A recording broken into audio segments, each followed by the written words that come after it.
മക്കളെ, എല്ലാവർക്കും എജുപോർട്ടിന്റെ പുതിയ ഒരു വീഡിയോ സെഷനിലേക്ക് സ്വാഗതം.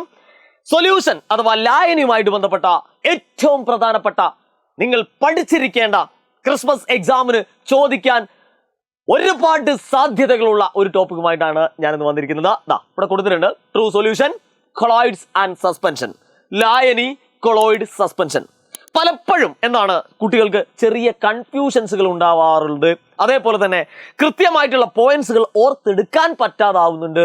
അതിനെല്ലാം കൂടിയുള്ള ഒരു പരിഹാരമായിട്ടാണ് ഈ വീഡിയോ വന്നിരിക്കുന്നത്. ഈ വീഡിയോ നിങ്ങൾ ഫുള്ളായിട്ട് ശ്രദ്ധയോടെ കാണുക, അതേപോലെ തന്നെ കേൾക്കുക. ഓക്കെ, നമുക്ക് നേരെ വീഡിയോസിൽ പോകാം. അപ്പൊ ഇവിടെ 3 ബീക്കറുകൾ കൊടുത്തിട്ടുണ്ട്. കൃത്യമായിട്ട് ഓർക്കാൻ കഴിയണം. ഒന്നാമത്തെ ബീക്കറിൽ നമ്മൾ എടുത്തിരിക്കുന്നത് എന്താണ്? വാട്ടറുമുണ്ട്, അതേപോലെ തന്നെ കോപ്പർ സൾഫേറ്റും ഉണ്ട് കേട്ടോ, ഒന്നാമത്തെ ഒരു ബീക്കറിൽ. രണ്ടാമത്തെ ബീക്കറിൽ നമ്മൾ എടുത്തിരിക്കുന്നു ജലമുണ്ട്, അതേപോലെ തന്നെ മിൽക്ക് അഥവാ പാലാണ് നമ്മൾ എടുത്തത്. രണ്ടും കൂടി കൂട്ടിക്കലർത്തി വെച്ചു കേട്ടോ. ഇതിൻ്റെ അകത്തും കൂട്ടിക്കലർത്തി, ഇതിൻ്റെ അകത്തും കൂട്ടിക്കലർത്തി വെച്ചു. മൂന്നാമത്തെ ബീക്കറിൽ നമ്മൾ വീണ്ടും എടുക്കുന്നു H2O, ജലവുമുണ്ട്, അതേപോലെ തന്നെ ചോക്ക് പൗഡർ അല്ലെ, ചോക്ക് പൊടിയാണ് നമ്മൾ മൂന്നാമത്തേലായിട്ട് എടുത്തിരിക്കുന്നത്. അപ്പൊ ഇത് യഥാക്രമം എന്താണ്? ഈ ഒരു എക്സാമ്പിളും പഠിച്ചു വെച്ചിട്ടായിരിക്കണം നിങ്ങൾ എന്ത് ചെയ്യേണ്ടത്, പരീക്ഷയ്ക്ക് പോകേണ്ടത്. ഒന്നാമത്തേലോ ജലവും കോപ്പർ സൾഫേറ്റും നന്നായിട്ടൊന്ന് കലക്കി അല്ലെ. രണ്ടാമത്തേല് ജലവും പാലും കൂടി നന്നായിട്ട് മിക്സ് ചെയ്തു. മൂന്നാമത്തേല് ജലവും ചോക്ക് പൗഡറും കൂടി മിക്സ് ചെയ്തു. ഇത് കൃത്യമായിട്ട് നിങ്ങൾ ഓർഡർ വിഷ്വലൈസ് ചെയ്തിട്ട് പഠിക്കുക.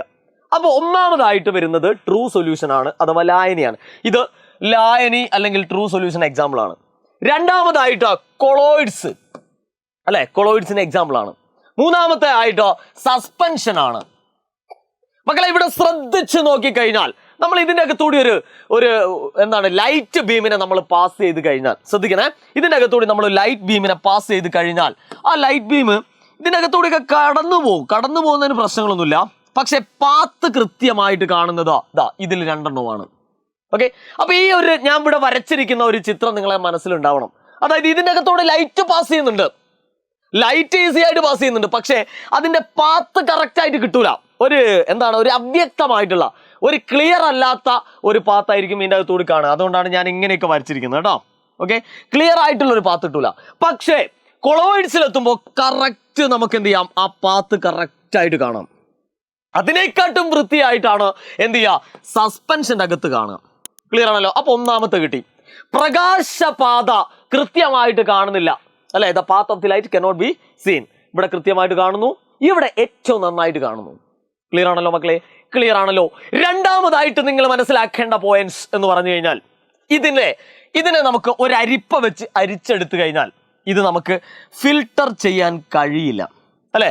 ഫിൽട്ടർ ചെയ്യാൻ ഒന്നും കിട്ടൂല. നമ്മളിങ്ങനെ ഫിൽട്ടർ ഒരു അരിപ്പ എടുത്ത് ഇങ്ങനെ അരിച്ചു കഴിഞ്ഞാൽ അതിൻ്റെ അകത്ത് ഒന്നും കിട്ടൂല അല്ലെ. ഫിൽട്ടർ ചെയ്യാൻ കഴിയില്ല, അല്ലെങ്കിൽ അരിച്ചെടുക്കാൻ കഴിയില്ല എന്നാണ് ഇതുകൊണ്ട് അർത്ഥമാക്കുന്നത്.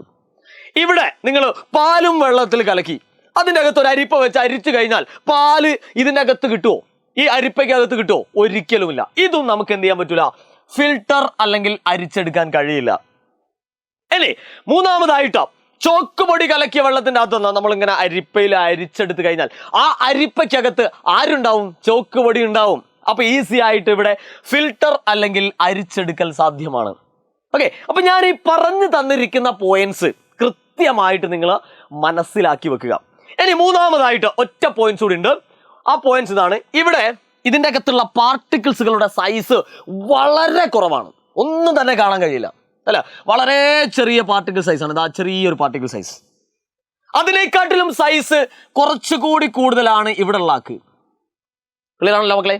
ഇനി അതിനെക്കാട്ടിലും കൂടുതലാണ് ഇവിടെയുള്ള ആൾക്ക്. അപ്പൊ ഏറ്റവും കൂടുതൽ കണികകളുടെ വലിപ്പം വരുന്നത് ഏതിലാണ്? സസ്പെൻഷനിലാണ്. ക്ലിയർ ആണല്ലോ. ഈ 3 പോയിന്റ്സുകൾ നിങ്ങൾ പഠിച്ചാൽ, ഈ 3 പോയിന്റ്സിന്റെ ഉള്ളിൽ നിന്നാണ് ഇതിനകത്ത് ക്വസ്റ്റ്യൻ വരിക. ഒന്നുകൂടി ഞാൻ ആവർത്തിക്കുന്നു. ലൈറ്റിന്റെ പാത്ത് അല്ലെങ്കിൽ പ്രകാശപാത ഇവിടെ കൃത്യമല്ല, ഇവിടെ കൃത്യമാണ്, ഇവിടെ ഏറ്റവും കൃത്യമാണ്. പ്രകാശത്തിന്റെ ആ ഒരു വഴി, സഞ്ചരിക്കുന്ന വഴി കേട്ടോ, ഇവിടെ ഇല്ല, ഇവിടെയുണ്ട്, ഇവിടെയുണ്ട്. രണ്ടാമത്തെ പോയിന്റ് എന്ന് പറഞ്ഞാൽ ഇത് ഫിൽട്ടർ ചെയ്യാൻ കഴിയില്ല, അരിച്ചെടുക്കാൻ കഴിയില്ല. ഇതും നമുക്ക് ഫിൽട്ടർ ചെയ്യാൻ കഴിയില്ല, അരിച്ചെടുക്കാൻ കഴിയില്ല.